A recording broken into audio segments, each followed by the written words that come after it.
நீ பயப்படாத, தைரியமா இரு அப்படின்னு சொல்லி நிறைய பேர் சொல்லியிருப்பாங்க. ஆனால் எப்படி தைரியமாக இருக்கிறதுங்கிறத பற்றி தான் நான் சொல்ல போகிறேன்.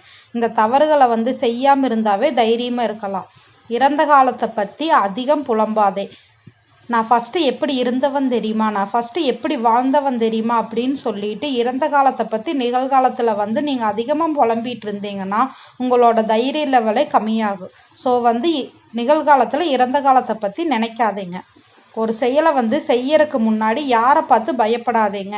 ஐயோ நான் அவங்கள எதிர்த்து போராடணுமா, நான் அவங்கள பார்த்து அவங்களோட போட்டி போட்டு நான் பண்ணணுமா அப்படின்னு சொல்லி யாரை பார்த்து பயப்படாதீங்க. என்னால் செய்ய முடியும் அப்படின்னு சொல்லிட்டு தைரியமாக இறங்கி அடிங்க.